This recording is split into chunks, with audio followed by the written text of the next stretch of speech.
వినాయక చవితి వచ్చేస్తుంది కాబట్టి స్పెషల్గా అయితే మాత్రం ఈ పాలు బెల్లం తాలికలు తయారు చేయండి. చాలా చాలా టేస్టీగా, చాలా సింపుల్గా, ఏ హడావిడి లేకుండా ఇలా పాలు బెల్లం తాలికలు చాలా ఈజీగా చేసేసుకోవచ్చు. టేస్ట్ మాత్రం చాలా చాలా బాగుంటుంది. హాయ్ అండి, నమస్తే. ఈరోజు రెసిపీ వచ్చేసి వినాయక చవితి పండగ త్వరలోనే ఉంది కాబట్టి వినాయక చవితి పండగ స్పెషల్గా ఏం తయారు చేసుకోవాలని చాలామంది ఎదురు చూస్తుంటారు. వాళ్ళ కోసము నేను ఇక్కడ బెల్లము పాల తాలికలు చాలా చాలా టేస్టీగా, చాలా సింపుల్గా, ఈజీగా, కొత్తగా చేసే వారికైనా సరే ఈజీగా చేసుకోవచ్చు. కొత్తగా చేసే వారికైనా సరే ఈజీగా చేసుకోవచ్చు అని ఎందుకు అంటున్నానంటే, చాలామంది ఒక చోట విని చేసుకుంటారు. చాలామంది వినాయక చవితి అనేది చేసుకోరు. ఆయన చూస్తేనే ఒక భయంగా ఇన్ని పిండి వంటలు చేయాలి, అన్ని చేయాలి అని అంటుంటారు. అలాంటివి ఏమీ లేదు. ఒక్క 2-3 ప్రసాదాలు పెట్టినా చాలండి. పండ్లు పెట్టి ఈ ప్రసాదం పెట్టినా చాలు, ఆయనకి ఎక్కుతుంది. మనం ఏ పూజ చేసినా, ఏ యజ్ఞం చేసినా, ఏది చేసినా ముందు పూజ ఆయనకే. ఫస్ట్ ఆయనను తలుచుకొని ఆయనకు పూజ చేసిన తర్వాతనే మిగతా దేవుళ్ళకి అనేది పూజ చేస్తాం. అందుకనేది ఆయన చాలా ఇంపార్టెంట్.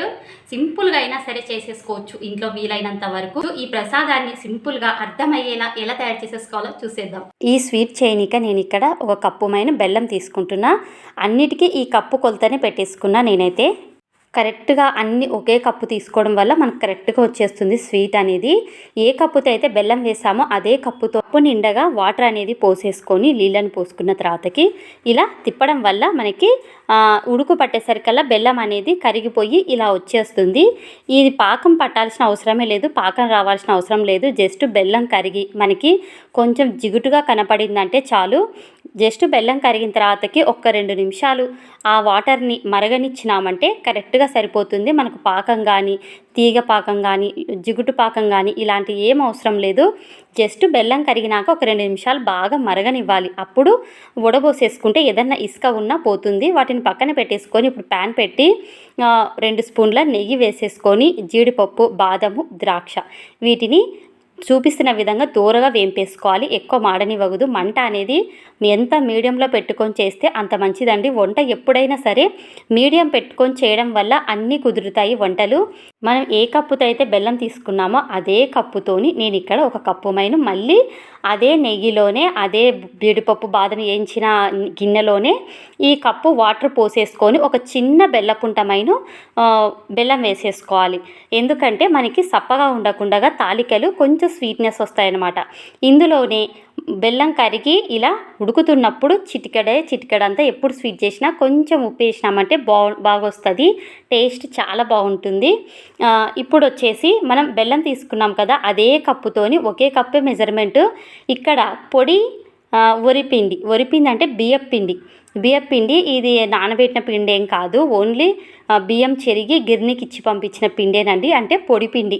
ఈ పొడిపిండిని స్టవ్ అనేది ఇలా పిండి వేసిన తర్వాతకి స్టవ్ అనేది ఇప్పుడు బంద్ చేసుకొని వీటిని ఎక్కడే కానీ ఉంటలు లేకుండా అంతా చూపిస్తున్న విధంగా మొత్తం కలిపేసుకోవాలి. వీటిని కలిపేసుకున్న తర్వాతకి ఇలా ఈ తీరులో రెడీ అయింది కదా, ఇందులో నుంచి ఇంకొక గిన్నెలోకి ట్రాన్స్ఫర్ చేసుకున్న తర్వాతకి కొద్దిగా ఒక 5 నిమిషాలు చల్లగైన తర్వాతకి మనం పిండి అనేది ఇలా కలిపేసుకోవాలి. మనకు వెంటనే కలపనీక రాదు, కాలుతుంటుంది కాబట్టి చేతితో కలిపితేనే బాగా వస్తుంది. ఎక్కడన్నా కలవకుండా కలుస్తుంది. చేతికి ఆయిల్ నూనెనో అనేసుకొని పిండిని అనేది కలుపుకొని చిన్న చిన్న ఉంటలమైన తీసేసుకొని ఇక్కడ చూపిస్తున్న విధంగా ఈ విధంగా తాలికల్ని రెడీ చేసేసుకోవాలి. ఇందులో స్వీట్నెస్ వేసినాం కాబట్టి లైట్గా స్వీట్నెస్ ఉంటుంది. నేనైతే చాలామంది ఇలా పొడుగా వేస్తారు, నేనైతే ఇలా కట్ చేస్తున్నాను. మనకి ఏ సైజు కావాలో ఆ సైజు కట్ చేసుకోవచ్చు. పొడుగా వేయడం వల్ల ఏమవుతుందంటే ఇరిగిపోతాయి, ఒకటి పెద్దగా ఒకటి చిన్నగా అలా వస్తాయి. అదేదో మనమే చిన్న చిన్న ముక్కలుగా చేసుకుంటే సరిపోతుంది.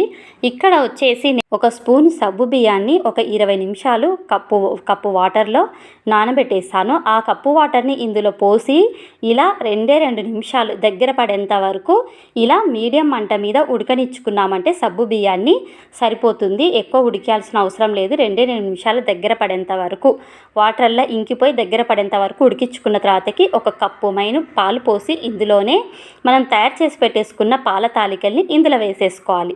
ఇందులోకి ఒక కప్పు పాలు పోసిన కాబట్టి సగం కప్పు కన్నా తక్కువ వాటర్ అనేది పోస్తున్నా.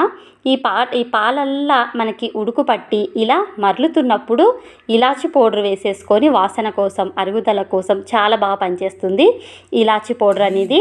మీడియం మంట పెట్టుకోవాలి. హై మంట పెట్టినామంటే తొందరగా అడుగంటేస్తుంది.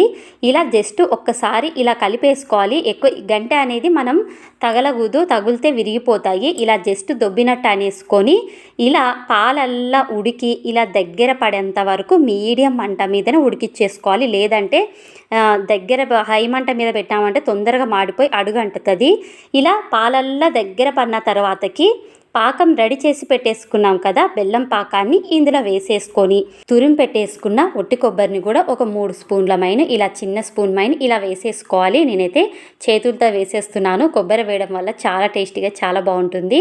ఇలా ఉడుకు పట్టి బాగా జిగుటుగా దగ్గర వచ్చేంత వరకు, దగ్గర పడేంత వరకు మీడియం మంట మీద ఉడికిచ్చేసుకోవాలి. స్టవ్ బంద్ చేసినాక 5 నిమిషాల తర్వాత పూర్తి చల్లగైనాక కొంచెం గట్టి పడుతుంది. అప్పుడు సగం కప్పు పాలు పోసినామంటే సాయంకాలం వరకైనా సరే ఇలాగే లూజ్గా ఉంటుందన్నమాట. 5-6 గంటలు కాదు కదా, సాయంకాలం వరకైనా సరే చల్లగైనాక దగ్గర పడుతుంది కదా, అప్పుడు పాలు పోసినామంటే మనకు లూజ్గా ఉంటుంది. మనం అప్పుడు పోసిన పాలు వేరు, ఇప్పుడు పోసే పాలు వేరు. టేస్ట్ మాత్రం చాలా చాలా బాగుంటుంది. ఈ తీరులో ఇలా చేశారంటే మాత్రం చాలా చాలా టేస్టీగా ఉంటుంది. ఈ వినాయక చవితికి స్పెషల్ రెసిపీ అంటే ఇదే. ఇంతేనండి. మరొక వీడియోతో మళ్ళీ మీ ముందుకి.